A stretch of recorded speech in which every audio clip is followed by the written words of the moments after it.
आठवें वेतन आयोग को जब भी हम लोग इस पर चर्चा करते हैं तो एक तो होता है चर्चा का विषय कि कहाँ कहाँ मीटिंग्स होंगी, क्या फैसले हो सकते हैं, क्या डेटा आ गए या नहीं आ गए। लेकिन इसी बीच सर जो एनसीजेसीएम जो स्टाफ साइड की जो कर्मचारी वर्ग का जो प्रतिनिधित्व करती है, उनकी तरफ से एक बड़ी डिमांड ये आ गई है सर कि जो है पे लेवल उसको या तो मर्ज कीजिए या उसमें अमूलचूल बदलाव करने की बात हो रही है। अब चूंकि ये मामला सरकारी कर्मचारियों से जुड़ा हुआ है, सैलरी और पेंशन वाला मामला जुड़ा हुआ है, इसमें क्या है पूरी खबर ओवरटी।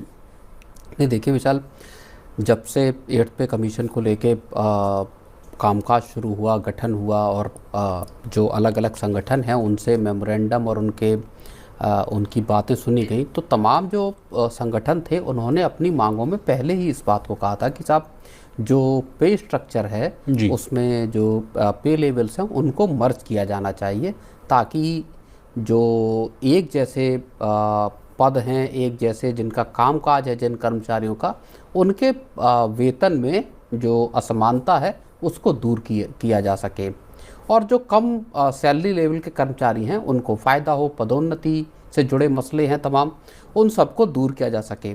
तो ये तमाम संगठनों ने इस चीज़ को पहले भी उठाया था, लेकिन अब चूंकि जो सबसे बड़ा संगठन है, सबसे स्टाफ साइड का प्रतिनिधित्व करते हैं जो एनसीजेसीएम, उन्होंने अब इसकी मांग कर दी है और नए सिरे से चूंकि मांग आई है तो इसलिए इसको लेकर एक बड़ा मसला बनता हुआ भी दिखाई दे रहा है, जिसमें कहा गया कि जो अलग अलग लेवल्स हैं उनको एक किया जाए, उनको मिलाया जाए। विशाल, अभी सर कितने लेवल्स हैं ये भी हम आपसे समझना चाहेंगे। बिल्कुल 18 जो पे लेवल्स हैं उनको उनके तहत कर्मचारियों को पद के हिसाब से बांटा गया। पे लेवल्स को जो है वो मर्जर वाले भी बात जो है वो भी समझ लेते हैं। कहा जा रहा है कि लेवल 2 और लेवल 3 को जो है एक ही लेवल यानी 3 बनाया जाए, लेवल 4 और लेवल 5 को जो है एक ही लेवल 5 बनाया जाए, लेवल 6 और लेवल 7 को 7 बनाने की बात कही जा रही है और लेवल 8 और 9 को लेवल 1 मतलब 9 जो है वो बनाया जाए। इस हिसाब से अगर देखा जाए सर तो 18 जितने जैसे आप बता रहे हैं सर लेवल से वो घट कर उनकी संख्या 13 हो जाएगी। हाँ बिल्कुल, जो लेवल्स हैं उनकी संख्या कम होगी और एक बहुत बड़ी चीज़ ये है कि सरकार के लिए भी आसान होगा। इतने सारे 18 तक के अगर पे ग्रेड और पे लेवल अगर आप रखे हैं तो उसमें तमाम तरीके की फिर कॉम्प्लेक्सिटीज़ भी आती हैं। जितना कम पे बैंड हों अलग अलग, उनको रखना सरकार के भी हित में है, लेकिन इसका एक बड़ा फ़ायदा जो जिन कर्मचारियों की सैलरीज़ कम हैं उनको इसमें अच्छा खासा फ़ायदा यहाँ पर फिर विशाल मिल सकता है, जिनकी सैलरीज में अच्छा खासा इजाफा हो सकता है अगर पे लेवल्स को मर्ज करती है सरकार। चलिए, तो अलग अलग लेवल में जो है वेतन का अंतर जो है वो बहुत कम है, इसलिए एनसीजेसीएम का कहना है सर कि उसको जो है मर्ज कीजिए, जितनी संख्या उसको घटाकर 13 कीजिए।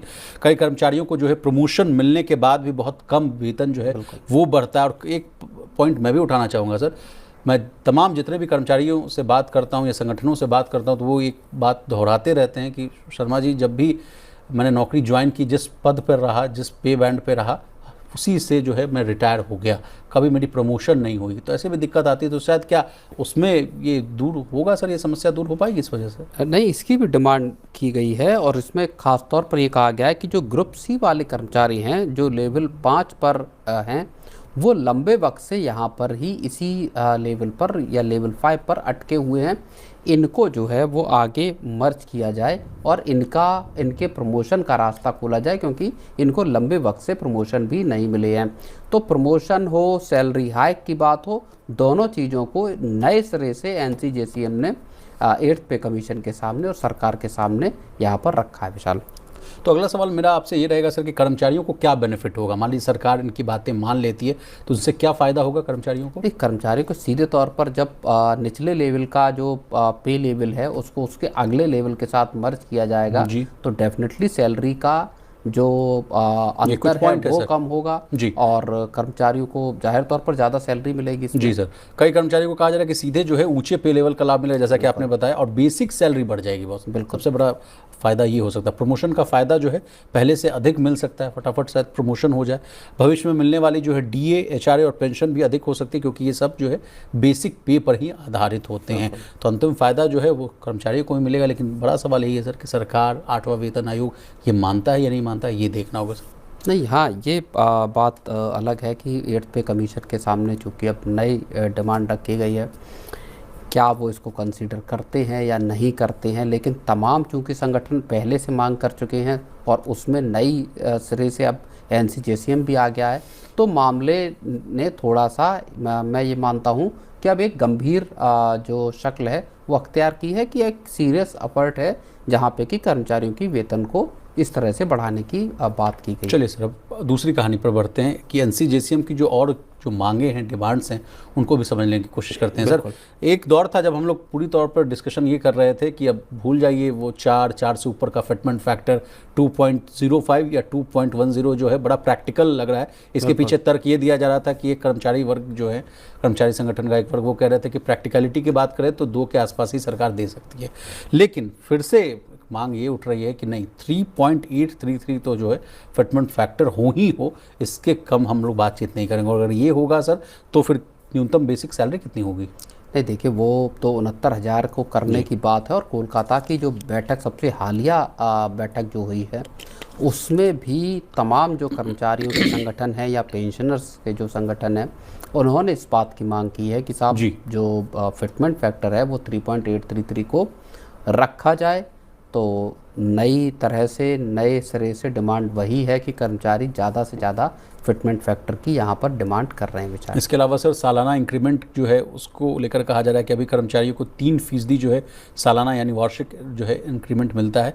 प्रस्ताव ये भी है सर कि इसको बढ़ाकर सीधे 2 गुना कर दिया जाए, यानी जो 3% है उसको 6% कर दिया जाए। और लगातार कई कहानियाँ हम लोग भी कर रहे हैं सर। HRA में जो अमूलचूल बदलाव करने की भी बात इसलिए भी उठ रही है क्योंकि तर्क ये दिया जा रहा है, जो आपने बड़ा अच्छा समझाया भी था, कि मान लीजिए दिल्ली NCR जैसे शहर में अगर कोई कर्मचारी रहना चाहता है तो उसको बेचारे को 5,000-6,000 रुपये में फ्लैट या घर नहीं मिलता।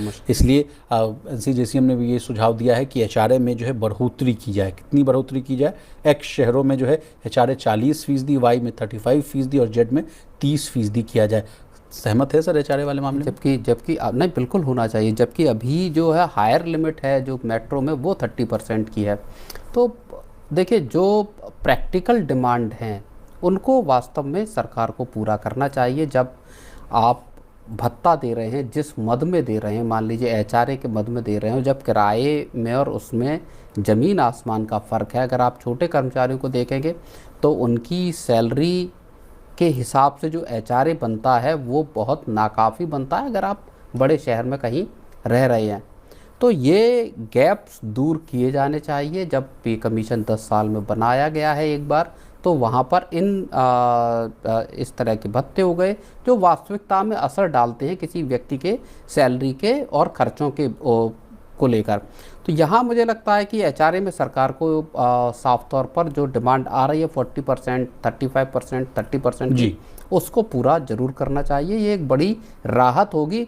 इसके साथ अब आप इसको समझिए कि अगर फिटमेंट फैक्टर थोड़ा कम भी रहता है तो कम से कम HRA के तौर पर ज़्यादा अमाउंट कर्मचारियों को मिलेगा। तो आप कहना चाह रहे हैं कि अगर उधर सरकार थोड़ी कटौती कर भी देती है, इधर अगर डिमांड्स को में अगर बढ़ोतरी कर दे तो बैलेंस अप्रोच सही रहेगा। बिल्कुल।